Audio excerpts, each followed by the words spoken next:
Gerald's Game is a psychological horror film directed by Mike Flanagan, the same director who brought us last year's Hush, and is based on the novel by Stephen King. This was better than I expected, and once again, Mike Flanagan delivers another great horror film. And this time round, he outdid himself because not only was he given the task of adapting what is generally considered one of Stephen King's worst books, but he gives us a movie that is way better than the book and is an adaptation I would consider to be one of the top Stephen King adaptations. This movie is as near perfect a film as you can get. Everything I was looking for in this film ticked the box. This film had phenomenal performances and was expertly shot, and that's something I have to commend. The cinematography in this film is perfect. Every shot was beautifully composed. In fact, this is a very good looking movie. If you need any proof, watch the scene where the main character is watching an eclipse. That is the most beautiful shot I've ever seen. Something that really surprised me was the amount of character study that was in this film. The film really delves in deep into the psyche of the main character, and we get a really fantastic insight into her character. And I really have to praise the performances. No one gives a bad performance here. Everyone is at the top of their game and they really nail it. Especially the actress who plays the main character, who gives a gut-wrenching performance. And something I noticed was how there was no bullshit jump scares. And the more I think about it, by design, this film doesn't really need any jump scares, because a lot of the scares come psychologically from what the character is experiencing. And like I've stated in the past, psychological horror is my favorite type of horror film, and this film got that aspect right.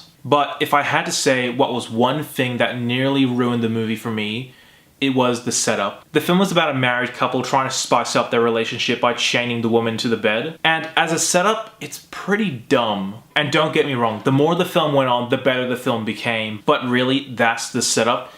That is just dumb. But other than that, this was a damn good horror film. In fact, there was this one grisly moment near the end of the film that made me just like, oh no, no, no, no, no, no, no, no, no. And any horror film that makes me react to stuff like that, it's done its job right. Overall, if you liked Mike Flanagan's film Hush, you will very much enjoy this film. And if you're a fan of Stephen King, you'll very much enjoy this as well. Mike Flanagan did the near impossible task of taking what is considered one of the worst Stephen King books into one of his best adaptations. And this is a near perfect movie. The performances are good. The cinematography is good. This film visually looks stunning. The psychological scares are really good. But like I said, the setup for the movie was just stupid. But yeah, other than that, this was a damn good movie. And I'm gonna give Gerald's Game an 8.5 out of 10. Thank you so much for watching. If you like what you see, be sure to like my Facebook page, follow me on Twitter, and subscribe to my channel below. As always, I'm NETX5. Thank you for watching.